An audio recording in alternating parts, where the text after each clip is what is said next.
I stared at my phone screen, reading the text message for the third time, hoping the words would somehow rearrange themselves into something less devastating. If you're not going to babysit 4 kids, then don't even come to Christmas dinner. Period. The message came from my sister Sarah, and I could practically hear her condescending tone through the pixels. This was supposed to be the Christmas where I finally introduced Emma to my family, the woman I'd been planning to propose to after the holidays. Instead, I was getting ultimatums about free childcare. When I tried explaining that I wanted Emma to actually meet everyone, instead of watching me chase toddlers around, Sarah's response was swift and brutal. Within minutes, both my parents had texted their agreement with her demand, 3 against 1. Just like always. I set my phone down on the kitchen counter of my Seattle apartment and walked to the window overlooking Elliott Bay. The December rain created streaks down the glass, matching the frustration building in my chest. Emma looked up from her laptop, where she'd been working on her graphic design portfolio. "Everything okay with the Christmas plans?" she asked, though my expression probably already answered her question. "Not exactly." I pulled out my phone and showed her the exchange. Her eyebrows rose as she read through the messages. "They want you to babysit during dinner when I'm supposed to be meeting them for the first time." I nodded, then walked to my home office and retrieved a thick folder from my filing cabinet. Emma followed, watching as I spread bank statements across the dining table. The numbers told a story I'd never shared with anyone in my family. "Remember when I told you my family was going through some financial rough patches?" I said, pointing to a series of transfers dating back 3 years. What I didn't mention was that I've been covering their Christmas expenses since 2021. Emma leaned closer, studying the documents. Transfer after transfer, each one substantial. November 15th, 2021, $3,500 to Holiday Fund. December 10th, 2021, $2,000 labeled Emergency Christmas Help. The pattern continued through 2022 and 2023, growing larger each year. "Henry, this is over $15,000 just in Christmas money," Emma said softly. $18,000 this year. I corrected, pulling out my laptop and opening my banking app. That includes the turkey, all the gifts for Sarah's kids, the decorations, and what was supposed to be a down payment to help my parents avoid foreclosure on their house. The story poured out of me then. 3 years ago, during a casual phone call, my mother had mentioned they might have a quiet Christmas because money was tight after my father's construction business took several hits. A major client had defaulted on payment, leaving Dad with unpaid invoices totaling nearly $20,000. They were behind on their mortgage and struggling to keep up with basic expenses. I'd started small that first year, anonymously sending money through my mother's Venmo account with notes like, "From a grateful client," or "Christmas bonus surprise." My parents never questioned the mysterious benefactor, and I never revealed myself. Watching their joy and relief when they could afford a proper Christmas dinner and gifts for Sarah's children felt better than any present I could have received. "But why anonymous?" Emma asked. I laughed bitterly. Because I knew what would happen if they found out. Sarah would find a way to take credit or make it about her somehow. My parents would feel guilty accepting help from their son, and honestly, because I wanted them to just enjoy Christmas without obligation or awkwardness. The second year, the amounts increased. Dad's business was recovering slowly, but medical bills from my mother's breast cancer scare had depleted their savings. I covered not just Christmas, but helped with Sarah's mortgage payments when her husband Jake was between jobs. Again, all anonymous. This year was supposed to be different. I'd planned to reveal my contributions and make the down payment on my parents' house official. $25,000 that would secure their home and let them refinish the basement into a proper guest room where Emma and I could stay during visits. I'd been working overtime at my software engineering job, taking on freelance projects during weekends, and living on ramen noodles to save every possible dollar. I've been looking forward to this Christmas for months. I continued showing Emma the shopping bags in my closet. Educational tablets for Sarah's kids, art supplies for 10-year-old Sophia, who loved drawing winter coats for the twins, Marcus and Madison, and a remote-controlled drone for 12-year-old Mason. I wanted to see their faces when they opened presents I could actually take credit for. Emma picked up one of the tablets, still in its box. "These are expensive, Henry. Like, really expensive." $400 each. I confirmed. Plus, the coats were $60 apiece from that outdoor gear store, and the art supplies set was $200. Mason's drone was $350. "And now Sarah wants you to babysit instead of introducing me to everyone." The irony wasn't lost on me. I was expected to fund the celebration and provide free childcare, while my girlfriend sat awkwardly in the corner being ignored. The $18,000 represented months of sacrifice, overtime work, and careful planning. I'd turned down social events, skipped dinners out, and driven my 10-year-old Honda Civic with its rattling muffler because I couldn't justify the expense of repairs when my family needed help. My phone buzzed again. Another text from Sarah. "Mom says you're being dramatic about this. It's just a few hours of watching kids. Grow up." I showed the message to Emma, who shook her head in disbelief. "What are you going to do?" she asked. I looked at the bank statements, the Christmas gifts, and the folder containing the house down payment paperwork. 3 years of silent generosity, and this was how my contributions were valued. Not just underappreciated, but completely unknown, while I was treated like a selfish bachelor who couldn't be bothered to help with family responsibilities. I picked up my phone and typed a response. "Cool. Then my $18,000 isn't showing up to Christmas either. Consider it all canceled." The typing indicators appeared immediately on Sarah's phone, then disappeared. Then appeared again. I could imagine her staring at her screen trying to process what I'd just said. My phone remained silent for exactly 7 minutes. Then it started ringing. "Mom" appeared on the screen, and I could hear the panic in her voice before I even said hello. "Henry, sweetie, what do you mean $18,000? I don't understand what you're talking about." I took a deep breath. "The money I've been sending for Christmas every year. The anonymous donations that helped you keep the house. The mysterious Christmas bonuses that paid for Sarah's kids' presents." The silence stretched so long, I thought the call had dropped. Finally, my mother's voice came through, small and confused. "That was you. But Sarah said she'd been helping us. She said her freelance writing business was doing really well, and she wanted to contribute to family Christmas." My stomach dropped. "Sarah said what?" "She's been so generous, Henry. Every November she tells us not to worry about Christmas expenses because she's got it covered. We've been so proud of how successful she's become with her writing." I closed my eyes, the pieces falling into place. "Mom, Sarah doesn't have a freelance writing business.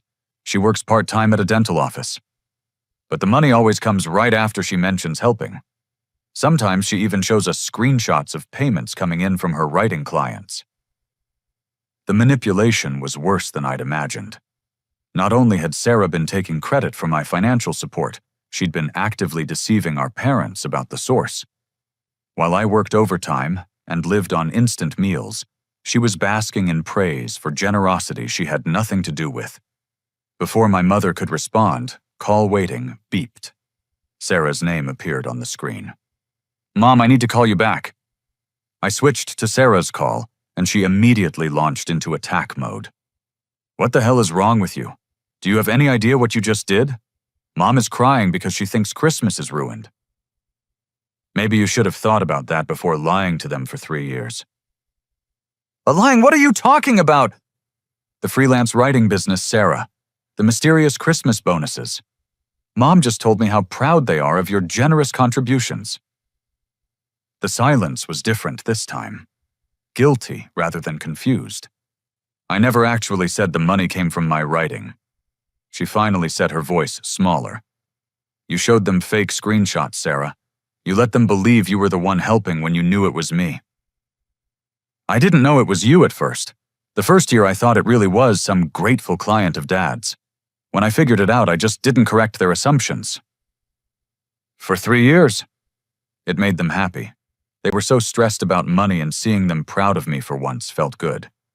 You live in Seattle making your big software engineer salary while I'm stuck here struggling with 4 kids and a part-time job. The resentment in her voice revealed the real issue. This wasn't about Christmas or babysitting. It was about years of feeling inadequate compared to her younger brother, who'd moved across the country and built a successful career. So you thought I owed you free money and free babysitting. You don't have kids, Henry. You don't understand the pressure. Jake lost his job twice in the past 2 years. I've been barely keeping our heads above water while you're off playing house with your girlfriend. My father's voice joined the call suddenly. Henry, your mother handed me the phone. She's very upset. What's this about $18,000? Dad, I've been the one sending the Christmas money every year, not Sarah. But Sarah always tells us right before the money shows up that she's got Christmas covered. Because she knew when I was sending it. I transfer money to Mom's Venmo in November, and Sarah would get the notification timing to make it look like her contribution. My father's breathing became heavier. Sarah, is this true? Dad, it's complicated. Henry makes way more money than us, and we've been struggling. I just wanted you and Mom to not worry so much about finances. By taking credit for your brother's generosity. I never asked him to send money, he did that on his own. And you never asked him to stop taking credit for it either, I said. In fact, you asked him to babysit while he funded the entire celebration. My father's voice turned stern in a way I hadn't heard since we were teenagers. Sarah Elizabeth, you owe your brother a massive apology, and us an explanation. This is ridiculous, I'm hanging up. The call ended, leaving my father and me on the line together. Son, I had no idea. We've been thanking Sarah for years, thinking she was making these big sacrifices for the family. Dad, there's more. The $18,000 this year includes a down payment I was planning to make on your house, to help you avoid foreclosure. Another long silence. You know about the foreclosure. I've known for months. I was going to surprise you and Mom after Christmas dinner, make it official and help you keep the house. Henry, we can't accept that kind of money from you. You've been accepting it for 3 years, Dad. The only difference is now you know where it's coming from. My phone buzzed with a text from an unknown number. Then I realized it was Jake, Sarah's husband. Henry, this is Jake. Sarah just told me what happened. I had no idea about any of this. We need to talk. Emma had been quietly listening to my side of the phone conversations. But when I hung up with my father, she cleared her throat. Henry, I need to show you something. She went to her laptop and opened a folder labeled Henry's Family that I'd never noticed before. Inside were several audio files dated over the past 2 months. Please don't be mad, she said. But I've been recording some of the video calls with your family. Sarah said some things that bothered me, and I wanted to document them in case this kind of situation ever came up. She opened the first file dated November 15th. Sarah's voice filled the room through Emma's laptop speakers. Emma, I need to ask you a favor, but don't tell Henry about this conversation, okay? It's about Christmas. Emma's voice responded cautiously. What kind of favor? Henry's always been too generous for his own good. He tends to go overboard with Christmas gifts and money stuff. This year I'm worried he's going to stress himself out trying to impress everyone with expensive presents. I think he just wants to show his love for the family. Right, but here's the thing. I've been coordinating Christmas finances for our parents for a few years now, and I was hoping you could encourage Henry to contribute a little extra this year. Nothing crazy, maybe just an additional $2,000 for Christmas dinner and decorations. Our parents are too proud to ask directly, but it would really help.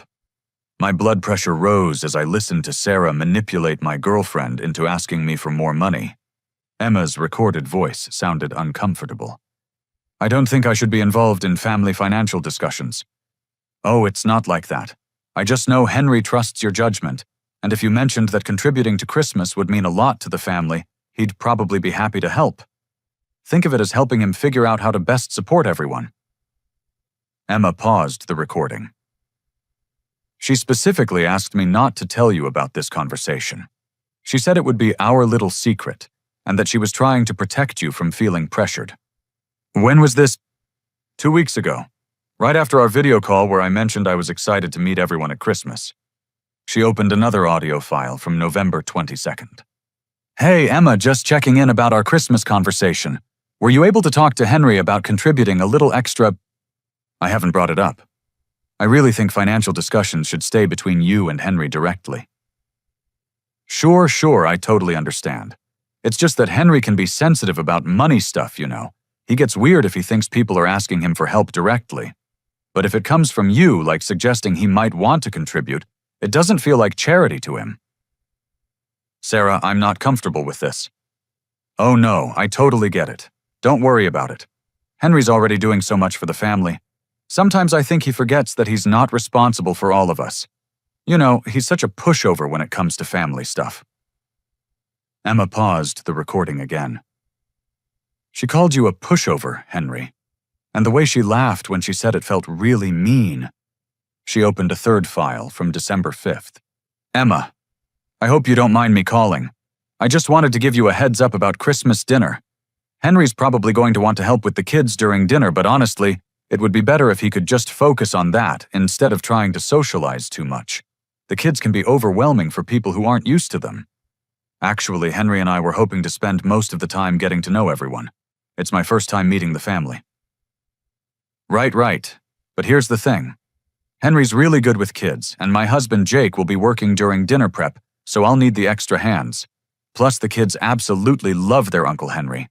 It would almost be selfish to keep him away from them, just so you two can chat with the adults. I think we should let Henry decide how he wants to spend his time. Well, yeah, obviously. I'm just saying if you really care about what's best for the family, you'd encourage him to help where he's most needed. The manipulation was breathtaking. Sarah had been working on Emma for weeks, trying to isolate me from my own girlfriend during Christmas dinner, while simultaneously extracting additional money. Emma opened one more file, this one from December 10th. Okay, so here's what I'm thinking for Christmas, Sarah's voice said. But this time she wasn't talking to Emma. This sounded like a phone call with someone else possibly recorded through another device. Jake, I know you think I should tell them the truth about the Christmas money, but honestly, what they don't know won't hurt them. Henry's got more money than he knows what to do with, and my parents are so proud thinking I'm the one helping them. Why ruin that?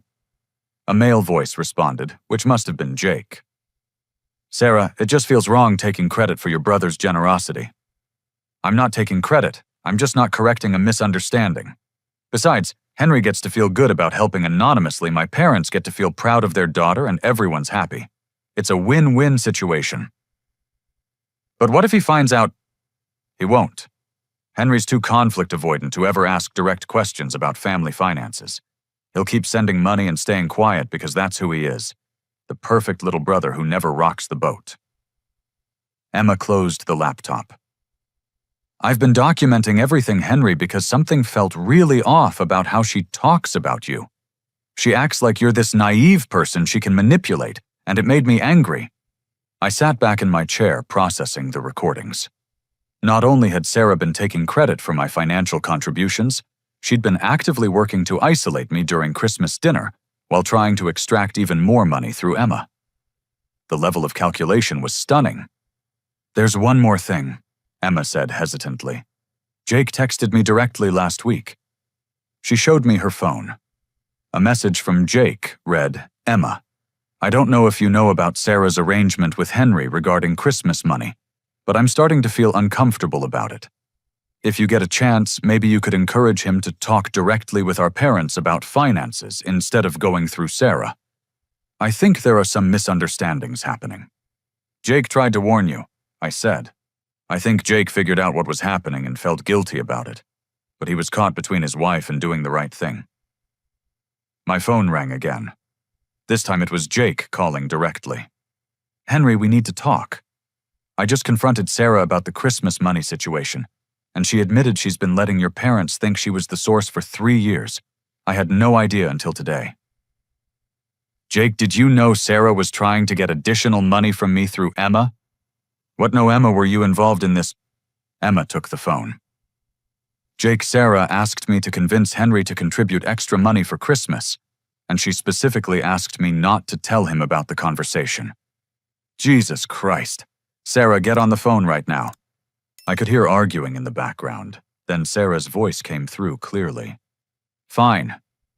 Yes, I asked Emma to encourage Henry to contribute more money. Yes, I've been letting Mom and Dad think the Christmas money comes from my writing business. Yes, I know it's wrong, but I'm drowning here, and Henry has no idea what it's like trying to raise 4 kids on almost nothing. Sarah. Jake's voice was firm. You've been lying to everyone for years. Your brother's been sacrificing to help this family while you take credit and ask for more. I never asked him to send money. But you asked him for babysitting while he funded Christmas dinner, and you tried to manipulate his girlfriend into getting more money from him. The call ended abruptly. My phone immediately rang again with another call from my mother. Henry, your father and I have been talking. We need to understand exactly how much you've contributed over the years, and why you felt you had to do it anonymously. I spent the next hour on the phone with my parents, walking them through bank statements and explaining the timeline of my contributions. Their shock and gratitude were genuine, but underneath I could hear something else: embarrassment at being deceived by Sarah for so long. After hanging up, I sat at my dining table staring at the financial records spread across its surface. Emma brought me a cup of coffee and sat down across from me. What are you thinking? She asked. I'm thinking this is bigger than just Christmas money, I said, pulling out a different folder from my filing cabinet. Remember how Sarah mentioned struggling financially? I opened my laptop and logged into my banking app, scrolling back through 18 months of transactions. There it was, a Zelle payment to Sarah for $3,000, dated June 15th of the previous year. What's this one for? Emma asked, pointing at the transaction. Emergency loan, I said, the memory returning.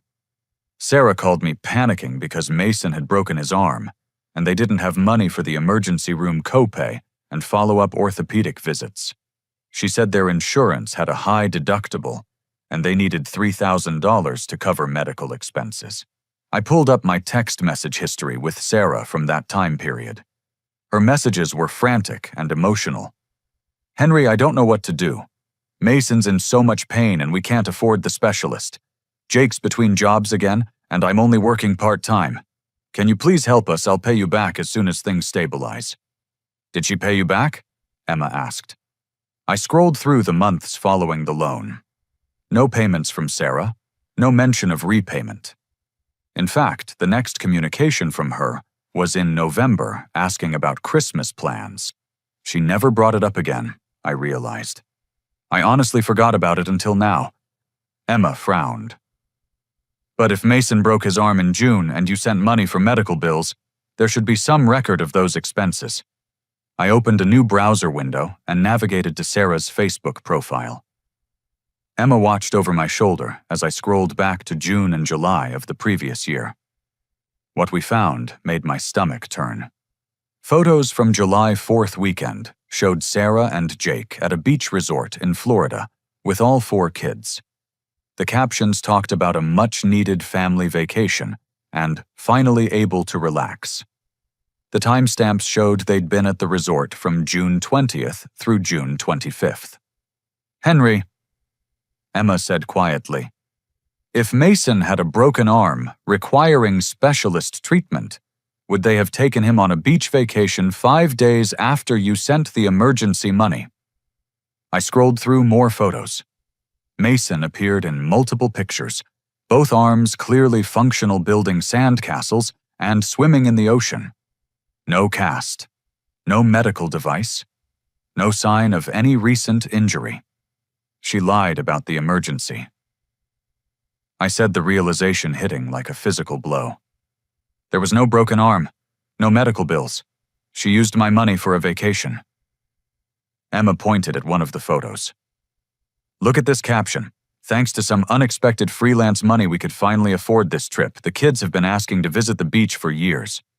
Even then, Sarah had been misrepresenting the source of the money. My emergency loan for a fictional medical crisis had become unexpected freelance money that funded a family vacation I'd unknowingly paid for. I kept scrolling through the timeline looking for any mention of Mason's supposed injury. Nothing. No posts about hospital visits, no requests for prayers or support, no updates about recovery. The entire medical emergency had been fabricated to extract money from me. "How much is that in total?"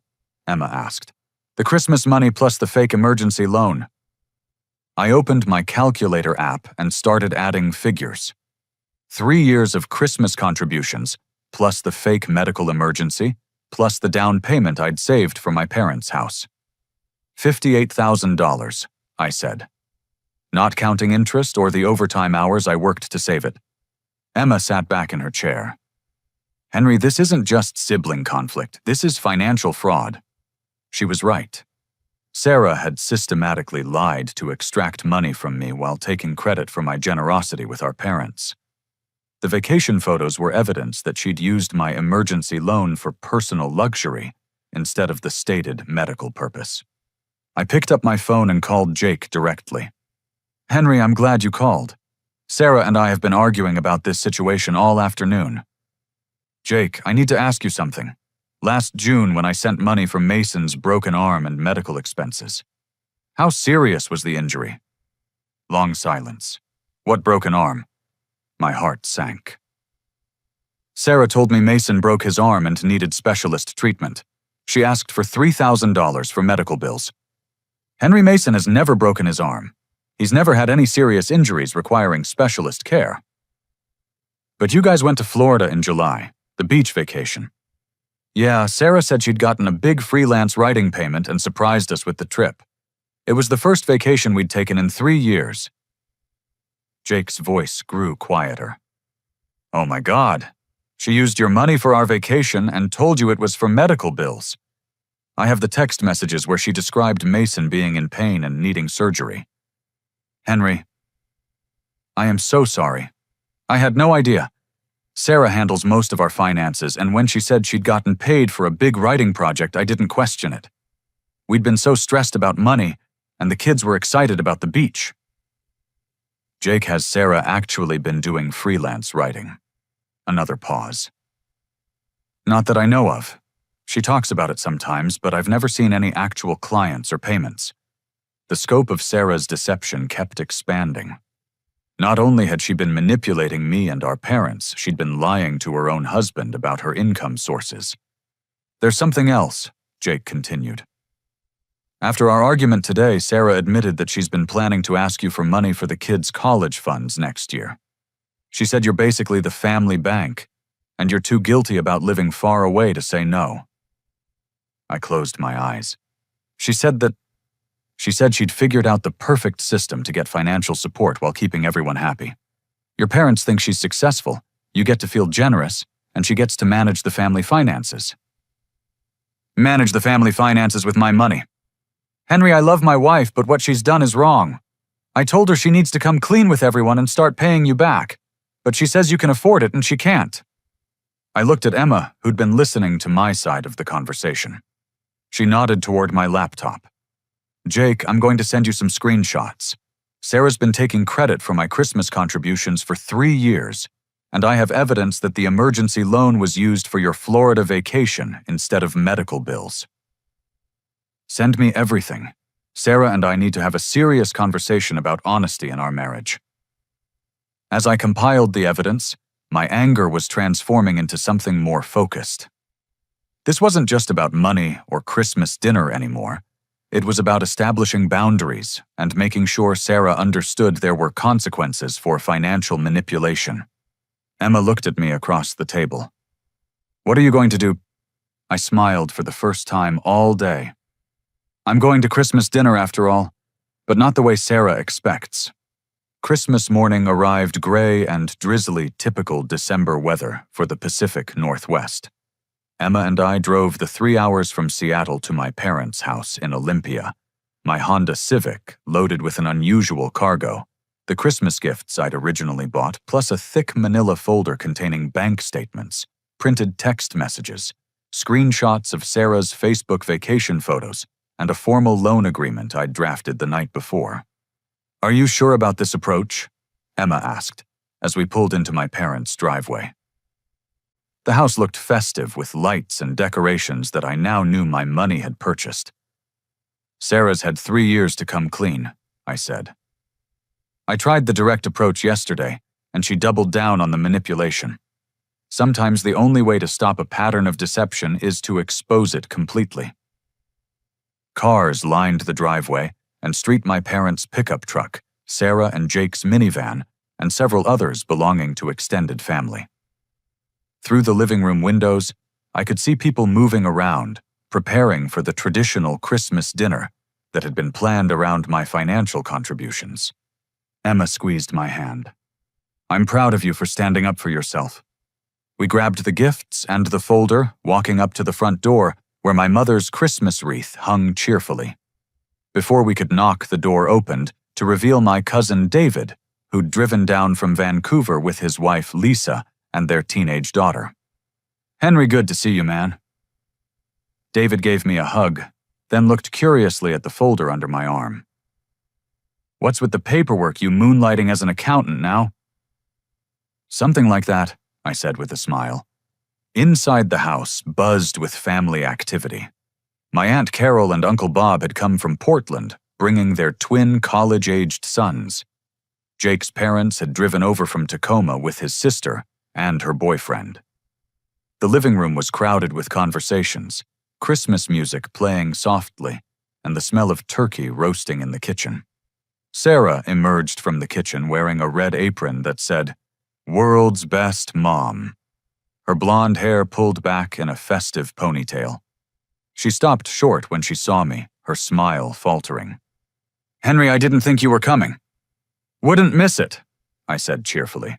"Especially not after all the planning I've done for this Christmas." My father appeared from the kitchen wiping his hands on a dish towel. He looked uncomfortable, the weight of yesterday's revelation still fresh in his mind. "Son, we're glad you're here. There are some things we need to discuss as a family." "Actually, Dad, I think it's better if we discuss everything openly, with witnesses." Sarah's face paled. "Henry, maybe we should talk privately first." "I think 3 years of private conversations have been enough," I said, setting the folder on the coffee table. "Emma and I brought some things to share with everyone." The room gradually quieted as family members noticed the tension. My mother came out of the kitchen still wearing oven mitts, looking anxious. "Henry, sweetie, maybe this isn't the right time?" "It's exactly the right time, Mom. Christmas is about family honesty and generosity. I think everyone should understand who's actually been generous to this family." I opened the folder and pulled out the first set of bank statements. "For the past 3 years, I've been anonymously contributing to our family Christmas celebrations. The turkey we're about to eat, the decorations on this tree, the presents under it for Sarah's children, all of it funded by my savings." Uncle Bob looked confused. "What do you mean anonymously?" "I mean, I've been sending thousands of dollars every November thinking I was helping the family while staying humble about my contributions." I held up a bank statement showing the transfers.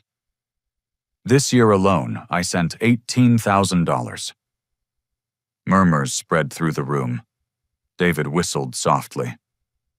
18,000, holy shit, Henry." Sarah stepped forward, her voice defensive. "Henry, you're making this sound more dramatic than it is." "Am I?" I pulled out printed screenshots of text messages. "Let me read some messages my sister sent me yesterday. If you're not going to babysit 4 kids, then don't even come to Christmas dinner."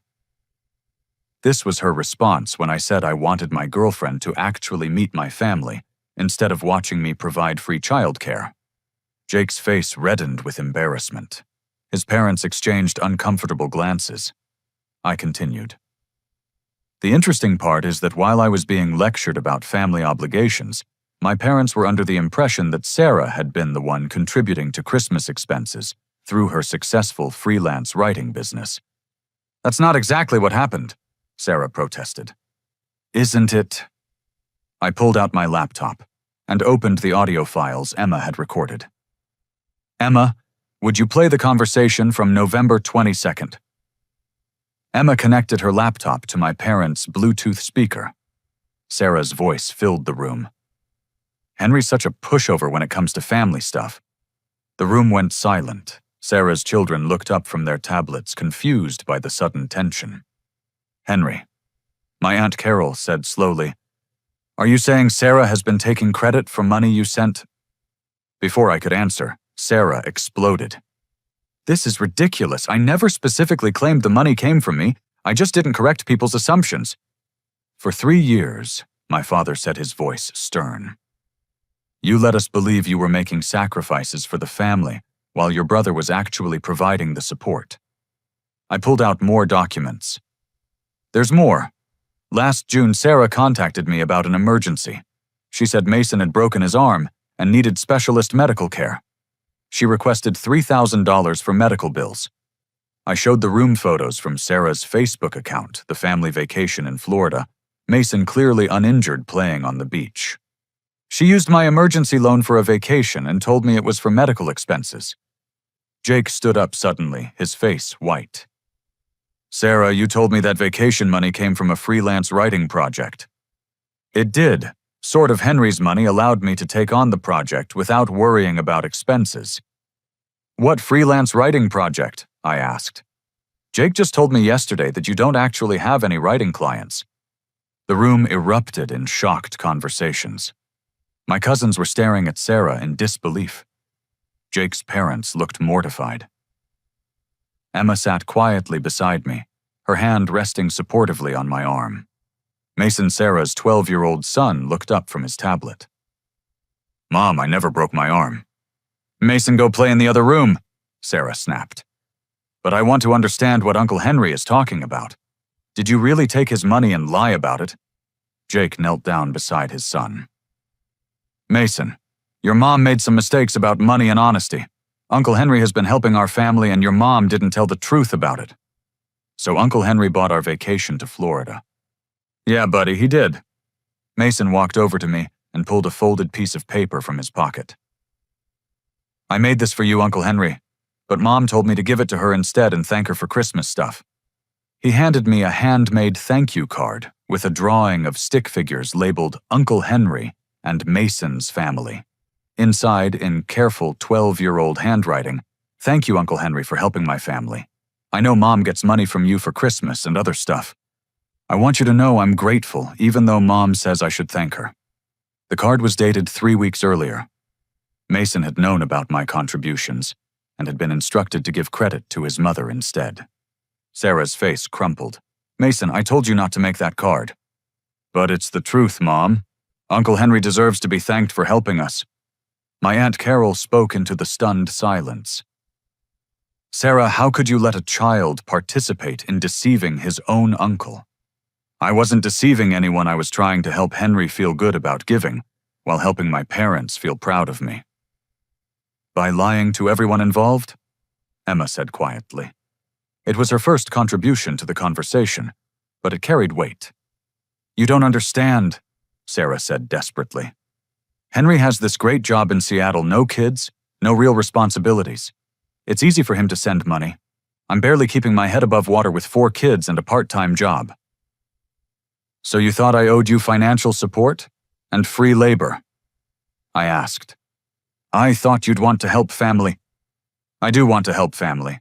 I've been helping family for 3 years while you took credit and demanded more." I pulled out the final document, a formal loan agreement. "This is a repayment plan for the $3,000 you borrowed under false pretenses. $50 per month for 5 years, plus the interest you would have paid on the vacation you used my money for." Sarah stared at the paper. "You're charging me interest." "You committed fraud, Sarah. Taking money under false pretenses is illegal. The interest is me being generous instead of pressing charges."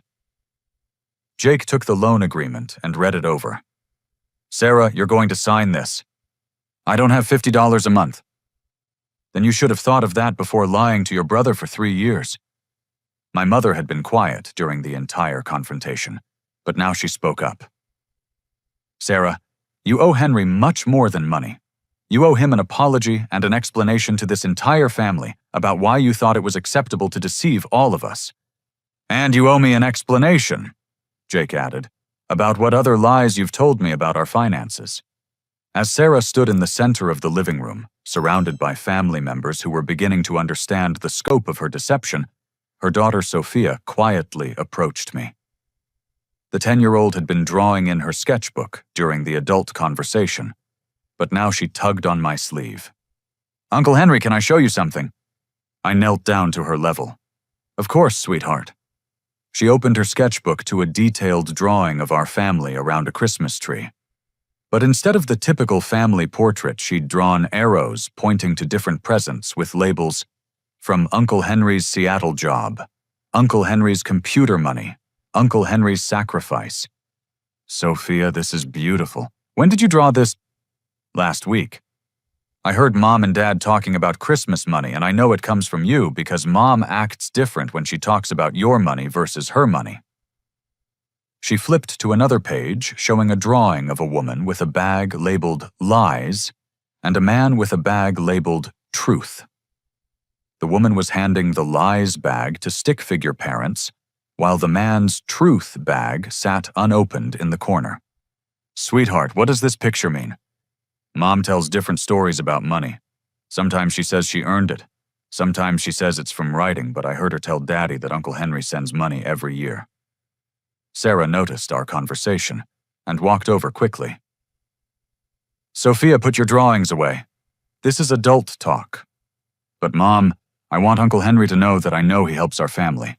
It's not fair that he doesn't get thanked." My cousin David had been listening and spoke up.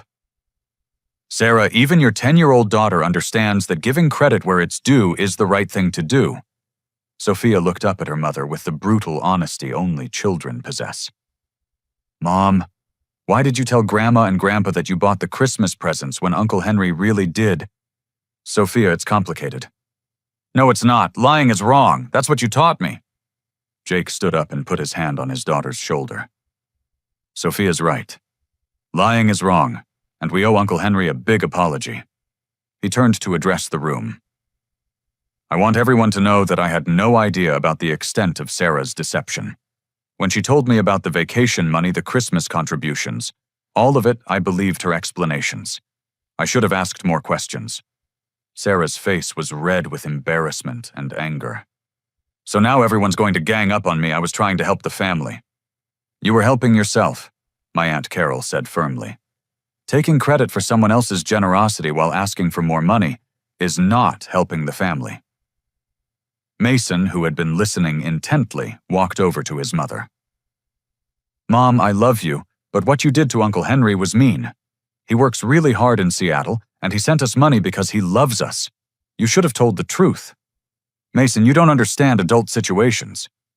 I understand that Uncle Henry missed parties and fun stuff to save money for our family. Emma told me he works extra jobs just to help us." I looked at Emma, surprised. She shrugged. "Mason asked me last month during our video call why you always looked tired. I explained that you work very hard to make sure you can help people you love." Sarah turned on Emma. "So you've been talking to my children about our family finances." I answered a child's innocent question honestly. Emma replied calmly. "Something you might consider trying." My Uncle Bob, who had been quiet during most of the confrontation, cleared his throat. "Sarah, I think what everyone's trying to say is that we're all disappointed. Not just in the lying, but in the way you treated Henry when he's been so generous." "Disappointed," Sarah's voice rose. "Everyone's acting like I'm some kind of criminal. I made a mistake. Okay, I should have been more honest about where the money came from, but Henry's not exactly poor. He can afford to help." "That's not the point," my father said firmly. "The point is that your brother has been sacrificing for this family, while you've been taking credit and asking for more. The point is that you demanded free childcare from someone who was already funding the entire celebration." Sarah looked around the room, searching for support, but found none. Even her children were looking at her with disappointment. Finally, she sat down heavily on the couch. "Fine, I screwed up. Is that what everyone wants to hear?" "We want to hear that you understand why it was wrong," my mother said gently. "And we want to know how you're going to make it right." Sarah was quiet for a long moment. When she spoke, her voice was smaller. I felt like such a failure compared to Henry. He moved to Seattle, got this amazing job, bought a nice apartment. I'm 32 years old, working part-time at a dental office with 4 kids and a husband who can't keep steady work. Jake winced at the reference to his employment struggles. When I realized the Christmas money was coming from Henry, I was embarrassed. I didn't want Mom and Dad to see me as the daughter who couldn't provide for her family, while my younger brother was supporting all of us. "So you decided to take credit for his support?" David asked. "I decided to let them think I was more successful than I am. And once I started, it got harder to tell the truth because I'd have to admit to years of lying." Mason walked over and sat next to his mother. "Mom, we don't think you're a failure, but Uncle Henry shouldn't have to work extra hard and not get thanked for it." Sarah looked at her son, then at me. "Henry, I'm sorry. I'm really genuinely sorry for all of it. The lying, the credit, taking the fake emergency, the babysitting demands, all of it." She stood up and walked over to where I was sitting. "I know saying sorry doesn't fix 3 years of deception, but I want you to know that I understand how wrong I was. What about the repayment plan?" I asked, holding up the loan agreement. Sarah took a deep breath. "I'll sign it. Jake and I will figure out how to make the $50 monthly payments, and I'll pay you back for the fake medical emergency." Jake nodded. "We'll make it work even if I have to get a second job." "There's one more thing," I said. "I want a written apology to Mom and Dad explaining exactly how you deceived them about the Christmas money. They deserve to understand the full scope of what happened. And I want you to write thank you notes to Uncle Henry for every Christmas and the Florida vacation," Sophia added, "because that's what we should have done from the beginning." Sarah looked at her daughter and managed a small smile. "You're absolutely right, sweetheart." 3 months later, I was sitting in my Seattle apartment on a Saturday morning reviewing the changes that had transformed my family's dynamics since that Christmas confrontation. The manila folder that had exposed Sarah's deception now contained something entirely different: genuine apology letters, a signed repayment agreement with the first 3 payments already made, and thank you notes from all 4 of Sarah's children. Emma walked into the living room carrying 2 cups of coffee, settling beside me on the couch that overlooked Elliott Bay. The spring sunshine streamed through our windows, and I realized how much lighter I felt compared to those gray December days. "The family therapy seems to be working," Emma said, noticing the letter I was reading. Sarah's latest correspondence was different from her previous communications. No manipulation, no hidden agendas, just honest reflection about her behavior and its impact on our family relationships. She and Jake had started couples counseling to address the financial dishonesty that had damaged their marriage, and Sarah had begun individual therapy to understand why she'd felt compelled to compete with me instead of celebrating my success. "She's really trying," I acknowledged. Yesterday's letter talked about how the therapy is helping her understand that taking credit for my generosity wasn't just about embarrassment. It was about feeling like she had to prove her worth by diminishing mine. The changes weren't limited to Sarah. My parents had insisted on financial transparency going forward, and we'd established a system where any family monetary support was discussed openly with all parties involved. The shame and secrecy that had enabled Sarah's deception was replaced with honest conversations about needs, capabilities, and boundaries. Most importantly, my father's construction business had stabilized with my guidance on modernizing their operations and marketing. Instead of needing ongoing financial support, they were building sustainable income that allowed them to maintain their dignity while accepting occasional help during truly challenging periods. My phone buzzed with a text from Mason. "Uncle Henry, can you video call today? I want to show you the essay I wrote about honesty for school. It's about what happened at Christmas." I smiled and showed the message to Emma. "He's been writing about the experience as a way to process what happened." "That kid has more emotional intelligence than most adults," Emma replied. "Are you ready to tell me what you've decided about the proposal?" The engagement ring had been sitting in my sock drawer since December, waiting for the family situation to stabilize. Emma knew about my plans and had been patiently supportive while I navigated the aftermath of the Christmas confrontation. "I was thinking next weekend," I said. "Maybe a picnic at Discovery Park where we can see the mountains and the water. I can't wait to officially be part of this crazy family." Emma laughed. "Even with all the drama, watching you stand up for yourself made me love you even more."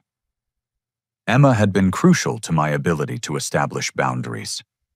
Her documentation of Sarah's manipulation and her unwavering support during the confrontation had given me the confidence to demand accountability instead of simply absorbing the abuse. More than that, seeing the situation through her eyes had helped me recognize patterns of behavior I'd accepted as normal sibling dynamics. My laptop pinged with an email from Jake. The subject line read, "Update on family finances." Inside was a detailed spreadsheet showing their household budget debt reduction plan and timeline for paying back the fraudulent emergency loan. Jake had taken a second job doing weekend construction work with my father, turning the family crisis into an opportunity to strengthen his relationship with his father-in-law while earning honest income. The most meaningful change, though, was the relationship I'd developed with Sarah's children. Without the awkward dynamic of unacknowledged financial support, I could simply be their uncle, who cared about their lives and happiness. Mason had started calling me weekly to talk about school and his interest in programming. Sophia sent me pictures of her artwork. The twins had begun asking when they could visit Seattle to see my apartment and meet my co-workers. "What time is your dad calling today?" Emma asked, checking her calendar. Every Sunday, my father and I had a 30-minute conversation that ranged from business advice to family updates to his reflections on parenting. The crisis had prompted him to examine how his avoidance of difficult conversations had enabled Sarah's manipulation, and he was actively working to be more direct and involved in family dynamics. 2 o'clock. He wants to talk about Sarah's progress and finalize plans for our summer visit." The summer visit represented another significant change. Instead of me traveling alone for stressful holiday gatherings, Emma and I were planning a relaxed week-long stay where we could spend quality time with everyone without the artificial pressure of expensive celebrations funded by my hidden contributions. My phone rang with Sarah's weekly call. These conversations had become a cornerstone of our relationship repair, allowing us to address issues directly instead of letting resentments build. "Henry, there, I got the job," Sarah said immediately when I answered. "The full-time position at the marketing firm, $38,000 a year plus benefits." "Sarah, that's incredible. Congratulations." The job represented her commitment to financial independence and honest contribution to her family's stability. Instead of relying on manipulation and my secret support, she was building the success she'd pretended to have for years. Jake and I calculated that with this salary and his construction work, we can increase the monthly loan repayments to $75 instead of $50. "We want to pay you back as quickly as possible." "I'm proud of you for taking responsibility," I said. "But don't sacrifice your family's basic needs to accelerate the repayment. The important thing is consistency and honesty." "Henry, I want to ask you something, and I promise this isn't manipulation or another attempt to take advantage. Would you consider being the kids' emergency contact for school and medical situations? Jake and I realize we need backup support, and we want that support to come from someone we trust completely." The request represented a complete reversal of our previous dynamic. Instead of secretly funding emergencies while being excluded from important decisions, Sarah was inviting me to be officially involved in her children's welfare. "I'd be honored," I replied. "Send me the paperwork and contact information." After hanging up, I walked to the window and looked out at the Seattle skyline. The city that had represented my escape from family drama had become the foundation for healthier relationships, built on mutual respect and clear boundaries. Emma joined me at the window. "You know what I've learned watching you navigate all this—" "What's that?" Setting boundaries isn't about being selfish or cutting people off. It's about creating space for genuine love and respect to grow. When you stopped enabling Sarah's manipulation, you actually made room for a real relationship with her. She was absolutely right. By refusing to accept credit theft and financial abuse, I'd forced Sarah to confront her own behavior and develop genuine appreciation for my support. The artificial harmony maintained by my silence had prevented authentic connection, while the temporary conflict of confrontation had created space for honest relationships. I used to think that keeping peace was the same as maintaining love, I reflected. But really, I was just avoiding the difficult work of building relationships based on truth and respect. The most profound lesson wasn't about money or family dynamics, though. It was about understanding my own worth and refusing to accept treatment that diminished it. Emma had helped me see that my desire to help others shouldn't require me to hide my contributions or accept disrespect in return. My phone buzzed with another message, this one from my mother. "Henry, your father and I want you to know how proud we are of how you handled the Christmas situation. We realize we failed you by not recognizing Sarah's manipulation earlier, and we're grateful you found the courage to speak up. The acknowledgement meant everything. For years, I'd wondered if my parents valued Sarah's supposed contributions more than they valued me. Learning that they'd been deceived rather than dismissive had healed wounds I didn't even realize were still bleeding. As I prepared to call Mason for our weekly video chat, I reflected on the journey from that devastating Christmas text message to this moment of genuine family connection. The crisis had revealed the difference between enabling dysfunction and supporting growth, between keeping artificial peace and building lasting trust. Standing up for myself hadn't destroyed my family relationships as I'd feared. Instead, it had demanded that everyone involved rise to higher standards of honesty and respect. Sarah had learned to take responsibility for her actions. My parents had learned to communicate more directly. Jake had learned to ask harder questions about family finances. The children had learned about integrity and gratitude. Most importantly, I'd learned that protecting my generosity by setting clear boundaries actually made my help more meaningful and my relationships more authentic. True family support wasn't about unlimited sacrifice, but about creating sustainable ways to care for each other while maintaining individual dignity and respect. The $18,000 had been about much more than Christmas dinner. It had been about understanding my own value and demanding that others recognize it too. In the end, the best gift I could give my family wasn't silent financial support, but the example of someone who refused to be taken for granted. As Emma and I planned our future together, I felt grateful for the crisis that had forced these conversations. Without Sarah's manipulation being exposed, I might have continued the pattern indefinitely, slowly building resentment while enabling behavior that hurt everyone involved. Sometimes the most loving thing you can do for a family is refuse to participate in dysfunction, even when that refusal creates temporary conflict. The short-term discomfort of confrontation had created space for long-term relationships based on honesty, respect, and genuine appreciation. Have you ever found yourself in a situation where being generous was taken for granted, or where family members expected your help without acknowledging your sacrifices? How did you handle setting boundaries while still maintaining loving relationships? I'd love to hear your thoughts and experiences in the comments below.